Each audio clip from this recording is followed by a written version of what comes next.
বহু অপেক্ষা আর নানা বিতর্ক অবশেষে সবকিছুর অবসান হয়েছে। সামনে এসেছে জুলাই ঘোষণাপত্র। প্রধান উপদেষ্টা রাজনৈতিক দলের নেতাদের নিয়ে মানিক মিয়া এভিনিউতে জুলাই ঘোষণাপত্র পাঠ করেছেন প্রধান উপদেষ্টা ডক্টর ইউনূস। কিন্তু এই ঘোষণাপত্র নিয়েই দলগুলোর মধ্যে টানাপোড়েন দেখা যাচ্ছে।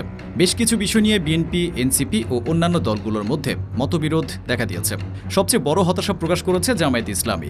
দলটি জুলাই ঘোষণাপত্রের ভবিষ্যৎ নিয়ে আশঙ্কা করছে। প্রশ্ন হলো, এই জুলাই ঘোষণাপত্র আসলে কি? কেন এ নিয়ে রাজনৈতিক দলগুলোর মতবিরোধ? জানতে হলে ভিডিওটি দেখুন শেষ পর্যন্ত। 2025 সালের 6 জুন জাতির উদ্দেশ্যে দেওয়া ভাষণে প্রধান উপদেষ্টা ডক্টর ইউনূস বলেন, জুলাই সনদ হলো একটি প্রতিশ্রুতি। একটি জনকল্যাণমুখী রাষ্ট্র নির্মাণের জন্য সংস্কার কমিশন যে প্রস্তাবগুলো দিয়েছে, সেগুলোর মধ্য থেকে রাজনৈতিক দলগুলো যে কটিতে একমত হয়েছে তার তালিকা থাকবে এই সনদে। অন্তর্বর্তী সরকার দায়িত্ব নেওয়ার পর রাষ্ট্র সংস্কারের যে 11টি কমিশন গঠন করে, সে সব কমিশনের প্রস্তাবগুলো নিয়ে কয়েক মাস ধরে রাজনৈতিক দলগুলোর সাথে ধারাবাহিক সংলাপ করছে ঐক্যমত্য কমিশন। এতে সংবিধান, নির্বাচন ব্যবস্থা, বিচার বিভাগ, জনপ্রশাসন, দুর্নীতি দমন কমিশন সংস্কার সংক্রান্ত মোট 166টি সুপারিশ নিয়ে রাজনৈতিক দলগুলোর সাথে ধারাবাহিকভাবে বৈঠক হয়েছে। ঐকমত্য কমিশনের সাথে এই আলোচনায় বিএনপি, জামায়াতে ইসলামী, এনসিপি সহ 30টি রাজনৈতিক দল অংশ নেয়। গুরুত্বপূর্ণ প্রস্তাবে বড় রাজনৈতিক দলগুলোকে রাজি করানোর পর এগুলো নিয়ে হয়েছে জুলাই সনদ। অর্থাৎ রাষ্ট্র সংস্কারের চূড়ান্ত প্রস্তাবই হলো জুলাই সনদ। আল্লাহর রহমত নিয়ে আমি এই ঘোষণাপত্র পাঠ করব। জুলাই সনদ নিয়ে জামায়াতে ইসলামীর আগ্রহের শেষ ছিল না, কিন্তু প্রধান উপদেষ্টা এটি পাঠের পর তাৎক্ষণিক প্রতিক্রিয়া জামায়াতে ইসলামী হতাশা ব্যক্ত করেছে। দলটির নায়েবে আমির ডাক্তার সৈয়দ আবদুল্লাহ মুহাম্মদ তাহের বলেন, আমি মনে করি জুলাইয়ে যে আকাঙ্ক্ষা সেই ঘোষণাপত্রে সেটা তেমন কোনো প্রতিফলন হয়নি। একটা পাশ কাটিয়ে যাওয়ার মতো অবস্থা আমরা দেখেছি। তিনি আরও বলেন, এটা কোন তারিখ থেকে বাস্তবায়ন হবে, কালকে থেকে বাস্তবায়িত হবে, সেটা কিন্তু স্পষ্ট করেনি। তাছাড়া আমরা এটাকে সংবিধানে প্রিয়াম্বেলে চেয়েছিলাম, সেটা হয়নি। তার ভাষ্যমতে এভাবে এত গুরুত্বপূর্ণ একটা ইস্যুকে হালকাভাবে পাশ কাটিয়ে যাওয়ার যে ঘোষণাপত্র এসেছে তাতে তারা হতাশ, এই জাতি হতাশ। তবে ডক্টর ইউনূসের ভাবনাটা ভিন্ন। তিনি বলেছেন, সংস্কারের ক্ষেত্রে আমরা লক্ষ্যে পৌঁছাতে পেরেছি। জাতীয় ঐক্যমত্য কমিশনের পরিচালনায় দেশের সব রাজনৈতিক দল মিলে দীর্ঘদিন ধরে প্রতিনিয়ত আলাপ আলোচনার ভিত্তিতে জুলাই সনদ চূড়ান্ত হওয়ার পর্যায়ে এসেছে। অধ্যাপক মোহাম্মদ ইউনূস আরও বলেন, জুলাই সনদ একটি ঐতিহাসিক অর্জন। এটা শুধু রাজনৈতিক ইতিহাসে নয়, বৃহত্তর পরিমণ্ডলে রাজনৈতিক ইতিহাসেও স্মরণীয় হয়ে থাকবে। দলিল তো স্মরণীয় হয়ে থাকবেই, এটা রচনা প্রক্রিয়াও স্মরণীয় হয়ে থাকবে। 2024 সালের বৈষম্য বিরোধী গণঅভ্যুত্থানকে সংবিধানে স্বীকৃতি দেওয়ার অঙ্গীকার আছে জুলাই ঘোষণাপত্রে। এছাড়া প্রয়োজনে পুরনো আইনের সংশোধন এবং সংস্কারের বিষয়ে রাজনৈতিক দলগুলো যে সুপারিশগুলোর বিষয়ে ঐক্যমত্য পোষণ করেছে, সেই সুপারিশ বাস্তবায়নে 7 দফা অঙ্গীকারনামা অন্তর্ভুক্ত করা হয়েছে জুলাই সনদে। এসব অঙ্গীকার সংবলিত ঘোষণাপত্র বাস্তবায়নে আইনি ও সাংবিধানিক সুরক্ষা নিশ্চিত করতে হবে। শুধু তাই নয়, এ ঘোষণার পর জাতীয় নির্বাচনের মাধ্যমে যে সরকার গঠিত হবে, সেই সরকারকে 2 বছরের মধ্যে সুপারিশকৃত সংস্কার সম্পন্ন করতে হবে। রাজনৈতিক বিশ্লেষকরা এই ঘোষণাপত্রকে 24-এর গণঅভ্যুত্থানের দালিলিক ভিত্তি হিসেবে দেখছেন। তবে এটির বাস্তবায়ন কিভাবে হবে সেটা নিয়ে উঠেছে প্রশ্ন। বিএনপি চায় সংস্কারের বিষয়গুলো আগামী জাতীয় সংসদে বাস্তবায়ন করা হোক। যদিও বাংলাদেশ জামায়াতে ইসলামী বলছে, গণভোট অথবা অধ্যাদেশের মাধ্যমে এ সংস্কারের আইনি ভিত্তি তৈরি করতে হবে। অন্যদিকে এনসিপি নেতারা বলছেন, গণভোট করতে না পারলেও অন্তত প্রেসিডেন্ট লিগ্যাল ফ্রেমওয়ার্ক অর্ডারের মাধ্যমে জুলাই জাতীয় সনদের আইনি ভিত্তি দিতে হবে। জুলাই ঘোষণাপত্রে মোট 28টি পয়েন্ট তুলে ধরা হয়েছে। সবগুলো পয়েন্টের শুরুতে যেহেতু ও সেহেতু শব্দ দিয়ে এর তাৎপর্যতা ব্যাখ্যা করা হয়েছে।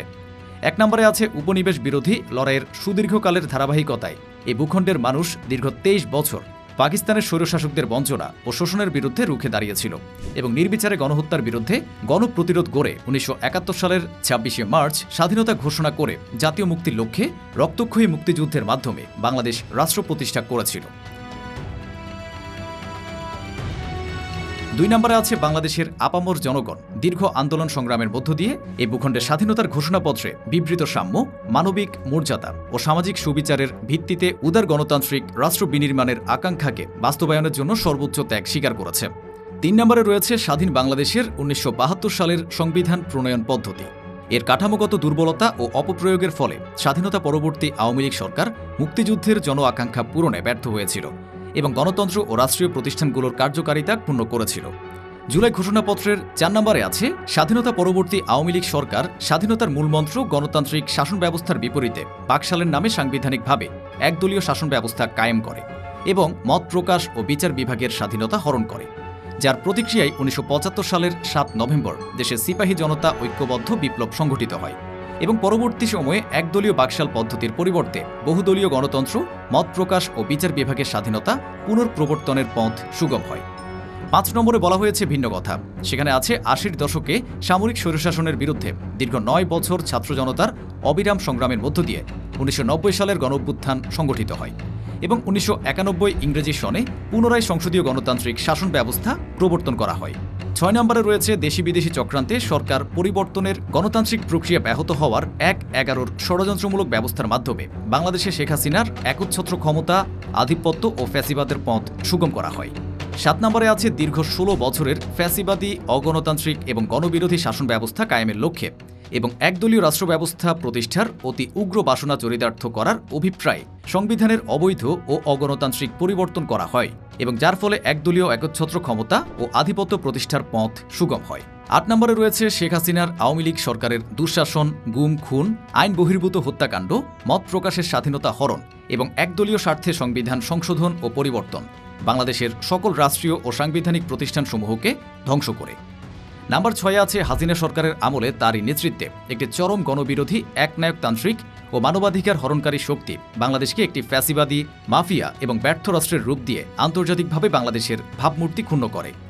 10 নম্বর পয়েন্টটি হল তথাকথিত উন্নয়নের নামে শেখ হাসিনার ফ্যাসিবাদী নেতৃত্বে সীমাহীন দুর্নীতি, ব্যাংক লুট, অর্থ পাচার ও অর্থনৈতিক প্রতিষ্ঠানগুলো ধ্বংসের মধ্য দিয়ে বিগত পতিত দুর্নীতিবাজ আওয়ামী লীগ সরকার বাংলাদেশ ও এর অমিত অর্থনৈতিক সম্ভাবনাকে বিপর্যস্ত করে তোলে এবং এর পরিবেশ, প্রাণবৈচিত্র্য ও জলবায়ুকে বিপন্ন করে। 11 নম্বরে আছে শেখ হাসিনার ফ্যাসিস্ট সরকারের বিরুদ্ধে রাজনৈতিক দল, ছাত্র ও শ্রমিক সংগঠন সহ সমাজের সর্বস্তরের জনগণ গত প্রায় 16 বছর যাবৎ নিরন্তর গণতান্ত্রিক সংগ্রাম করে জেল, জুলুম, হামলা, মামলা, গুম খুন ও বিচার বহির্ভূত হত্যাকাণ্ডের শিকার হয়। 12তে রয়েছে বাংলাদেশে বিদেশি রাষ্ট্রের অন্যায় প্রভুত্ব, শোষণ ও খবরদারিত্বের বিরুদ্ধে এদেশের মানুষের ন্যায়সঙ্গত আন্দোলনকে বহির্শক্তির দাবেদার আওয়ামী লীগ সরকার নিষ্ঠুর শক্তি প্রয়োগের মাধ্যমে দমন করে। নাম্বার 13তে আছে অবৈধ ক্ষমতা অব্যাহত রাখতে আওয়ামী লীগ সরকার 3টি প্রহসনের নির্বাচন এদেশের মানুষকে ভোটাধিকার ও প্রতিনিধিত্ব থেকে বঞ্চিত করে। 14 নম্বরে রয়েছে আওয়ামী লীগের আমলে ভিন্নমতের রাজনৈতিক নেতাকর্মী, শিক্ষার্থী ও তরুণদের নিষ্ঠুরভাবে নির্যাতন করা হয় এবং সরকারি চাকরিতে একচেটিয়া দলীয় নিয়োগ ও কোটাভিত্তিক বৈষম্যের কারণে ছাত্র, চাকরি প্রত্যাশী ও নাগরিকদের মধ্যে চরম ক্ষোভের জন্ম হয়। নাম্বার 15তে রয়েছে বিরোধী রাজনৈতিক দল ও সংগঠনের উপর চরম নিপীড়নের ফলে দীর্ঘদিন ধরে জনরোষের সৃষ্টি হয় এবং জনগণ সকল বৈধ প্রক্রিয়া অবলম্বন করে ফ্যাসিবাদ বিরোধী লড়াই চালিয়ে যায়। 16 নম্বরে রয়েছে যেহেতু সরকারি চাকরিতে বৈষম্যমূলক কোটা ব্যবস্থার বিলোপ ও দুর্নীতি প্রতিরোধে বৈষম্য বিরোধী ছাত্র আন্দোলন চলাকালে আওয়ামী লীগ সরকার কর্তৃপক্ষ ব্যাপক দমন-পীড়ন, বর্বর অত্যাচার ও মানবতা বিরোধী হত্যাকাণ্ড চালানো হয়, যার ফলে সারা দেশে দলমত নির্বিশেষে ছাত্র জনতার উত্তাল গণবিক্ষোভ গণ অভ্যুত্থানের রূপ নেয়। 17 নম্বরে আছে ফ্যাসিস্ট শক্তির বিরুদ্ধে অদম্য ছাত্র জনতার অভ্যুত্থানে রাজনৈতিক দল, ধর্মীয়, সামাজিক, সাংস্কৃতিক, পেশাজীবী, শ্রমিক সংগঠন সহ সমাজের সকল স্তরের মানুষ যোগদান করে এবং আওয়ামী ফ্যাসিবাদী বাহিনী রাজপথে নারী, শিশু সহ প্রায় 1000 মানুষকে নির্বিচারে হত্যা করে, অগণিত মানুষ পঙ্গুত্ব ও অন্ধত্ব বরণ করে এবং আন্দোলনের চূড়ান্ত পর্যায়ে সামরিক বাহিনীর সদস্যগণ জনগণের গণতান্ত্রিক লড়াইকে সমর্থন প্রদান করে। এভাবে আরও 10টি পয়েন্টের পর সবশেষে ঘোষণাপত্রের 28 নম্বরে বলা হয় 5 আগস্ট 2024 সালে গণঅভ্যুত্থানে বিজয়ী বাংলাদেশের জনগণের আকাঙ্ক্ষার প্রতিফলন হিসেবে এই ঘোষণাপত্র প্রণয়ন করা হলো।